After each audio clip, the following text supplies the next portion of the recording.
नमस्कार, मनीषा सिक्रेट रेसिपीमध्ये सर्वांचे खूप खूप स्वागत आहे। आणि आज मी घेऊन आले आहे ढाबा स्टाईल रेसिपी, ती म्हणजे शेवभाजी। अगदी हॉटेल सारखी लागते, तर नक्की ट्राय करा ही रेसिपी। तर बघूयात आपण त्याच्यासाठी साहित्य काय काय लागते।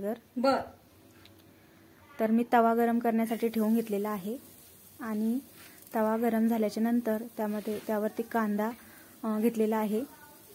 मी ही भाजी तिघांच्या क्वांटिटीमध्ये बनवत आहे, 3 जणांच्या। तर तुमच्याकडे जेवढ्या क्वांटिटीमध्ये तुम्हाला बनवायचे असेल तर त्यानुसार तुम्ही कांदा घ्यायचा आहे। तर मी मीडियम आकाराचे 2 कांदे घेतलेले आहेत, अगदी म्हणजे जास्त मोठाले नाही। तर 3 कांदे सरासरी घ्यायचे जर 4-5 जणांसाठी बनवत असाल तर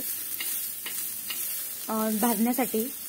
आणि जेव्हा फोडणीला द्यायचं, फोडणीला पण जेव्हा कांदा यूज करायचा तेव्हाही 2 कांदे यूज करायचे। तर कांदा थोडासा भाजला म्हणजे थोडासा झाल्याच्या नंतर, त्याचा रंग बदलल्याच्या नंतर त्यामध्ये अद्रकचे 2-4 तुकडे टाकून घ्यायचे आहे आणि लसण घालायचं आहे आणि तो सुद्धा कमी फ्लेमवर भाजून घ्यायचा आहे। जास्त फ्लेम करून भाजायचं नाही। तर याच्यानंतर मी यामध्ये खोबरं घालून घेणार आहे। तुम्ही खोबरं घालताना त्याचा खीस करूनही घालू शकता किंवा चकत्या करूनही घालू शकता। मी इथे चकत्या करून घेतलेल्या आहे, अगदी पातळ चकत्या करून घेतलेल्या आहे। तुम्ही बघू शकता, अगदी एकदम पातळ चकत्या करून घेतलेल्या आहे खोबऱ्याच्या, म्हणजे ज्यामुळे ते लवकर भाजल्या जाईल। तुम्ही खीसही घालू शकता। मी यासाठी खीस नाही घालत आहे, कारण खीस जर केला तर तो तव्यावरती लवकर भाजला जातो, म्हणजे करपल्या जातो, जळल्या जातं खोबरं। त्यामुळे मी चकत्याच करून घेतलेल्या आहे खोबऱ्याच्या आणि कमी फ्लेमवर भाजून घ्यायचं आहे। आता तुम्ही बघू शकता, रंग अगदी छान बदललेला आहे, कांद्याचाही रंग बदलला आहे, लसण खोबरं सर्व भाजलेलं आहे। आता एक तुम्ही काळजी घ्यायची आहे, जेव्हा भाजला जाईल तेव्हा गॅस बंद झाल्याच्या नंतर हे तवा थंड होऊ द्यायचा आहे। तोपर्यंत थंड तवा होईपर्यंत मसाला हा तव्यावरतीच ठेवायचा आहे। त्यानंतर मिक्सर जारमध्ये घालून घ्यायचा आहे आणि कोथिंबीर आवर्जून घालायचा आहे। जर कोथिंबीर असेल तुमच्याकडे, काड्या असतील त्याच्यात, तर काड्या घालायच्या आहे। तर मी ते पेस्ट करून घेतलेली आहे आणि तेल सुद्धा गरम करण्यासाठी ठेवून घेतलेलं आहे। तेल गरम झाल्याच्या नंतर यामध्ये नेहमीप्रमाणे जिरं मोहरी घालून घ्यायचं आहे आणि मोहरी कमी घालायची जिऱ्याच्या प्रमाणामध्ये। तर जिरं मोहरी तडतडली आहे, त्यानंतर कांदा घालायचा आहे। मी तुम्हाला अगोदरच सांगितलं होतं, कांद्याचा क्वांटिटी यामध्ये थोडी जास्त ठेवायची आहे।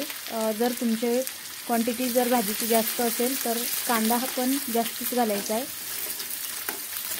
तर कांदा घालून थोडासा तळल्यानंतर त्यामध्ये त्याची एक काळजी घ्यायची विशेष अगोदर, ती म्हणजे कमी फ्लेमवरही भाजी होऊ द्यायची आहे, जास्त हाय फ्लेमवर भाजी करायची नाही। कांदा आता थोडासा तळून झालेला आहे। त्यानंतर तुम्ही बघू शकता, अगदी हलकासा रंग बदललेला आहे। यामध्ये आपण मसाले घालून घेऊयात काही। तर मी ते धनी पावडर आहे, धनी पावडर घालून घ्यायची आहे। तुम्ही तुमच्या अंदाजाने तुम्ही धनी पावडर घालून घ्यायची आहे। तर मी ते सरासरी 1 ते 1.5 चमचा धनी पावडर घालून घेतलेली आहे आणि मी एकाच प्रमाणामध्ये तिखट, थोडासा गरम मसाला, हळद हे घालून घेतलेलं आहे। तुम्ही बघू शकता, मी एकाच झाकणामध्ये काढून घेतलेलं होतं सर्व सामान मसाला। आणि 2 मिडियम आकाराचे टोमॅटो घातलेले आहे मी, ते सुद्धा यामध्ये या स्टेजवर तळून घ्यायचे, म्हणजे फ्राय होऊ द्यायचे आहे। तर तिखट हे तुम्ही तुमच्या क्वांटिटीनुसार घालायचं आहे आणि मसाला तुम्ही या भाजीला कुठलाही घालू शकता। तुम्ही बघू शकता, टोमॅटो मधून थोडंसं पाणी तेल बाहेर सुटत आहे। तर या स्टेजवर असताना जो आपण मसाला काढून घेतलेला होता, तो मसाला या टोमॅटो आणि तिखट जे आपण करून घेतलेला आहे मसाला, त्यामध्ये घालायचा आहे। अगदी छान आणि टेस्टी भाजी होते, बनवायलाही झटपट बनते, वेळ सुद्धा लागत नाही। तुम्ही केव्हाही ही भाजी बनवू शकता। जर शेव असतील घरामध्ये तर वेळेवरही तुम्ही ही भाजी बनवू शकता। घरात जर पाहुणे वगैरे येत असतील, काही बेत असेल तर तुम्ही शेवभाजी ही बनवू शकता। तर तुम्ही बघू शकता मसाल्याला तेल सुटलेलं आहे, तेल अगदी सर्व तेल बाहेर आलेलं आहे मसाल्यामधून। आता इथे पाणी घालून घ्यायचं आहे, पण पाणी घालताना थोडंसं कोमट पाणी करून घ्यायचं आहे।